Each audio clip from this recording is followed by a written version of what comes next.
Van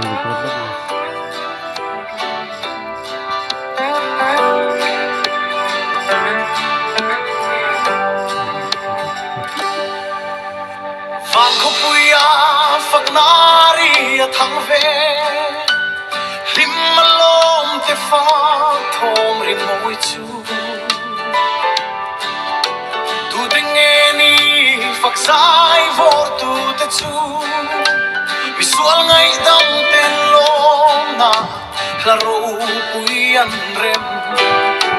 Mangai na aluang lia te thom mo yani Hivana kiang kiang ting long rua Isua kiang akan lenanga Aku suang don kiang ting long ta Kung ay na vanga tisen lua Satuanin kan fak ning lo Chandam tu mangay na rupui Helia asong kan rum kan trap lechi Lungay mang natin minde fova Hatol na tu zongin kan van ruaya Mase mangay tu ang su Kathen hun chuan mo Kapang ang anate Abo veto ang Kivana kiang kiang tinglong rua Isua kiang akan lenanga Alusuang kiang tinglong ta Kung ay na fanatisen lua Satuanin kan fakning lo Chandam tu pangay na rupui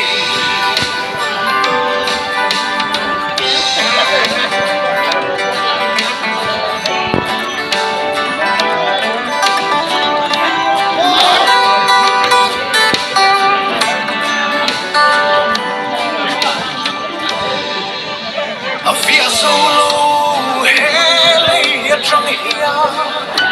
Ing ti ana sa hiyan nge mo min mangay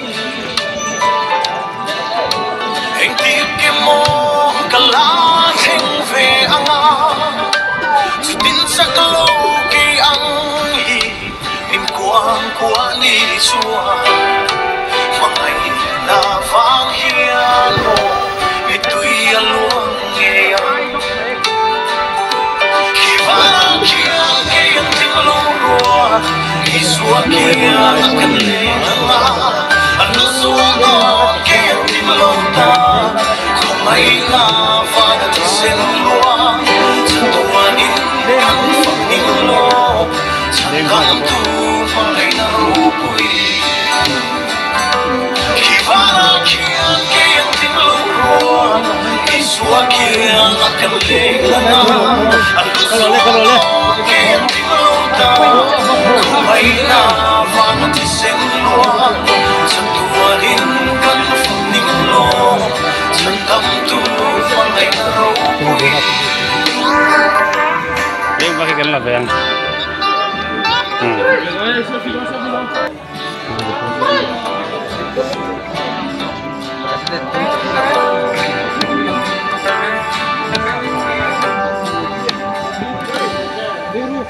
Van ko puya fagnari at hangve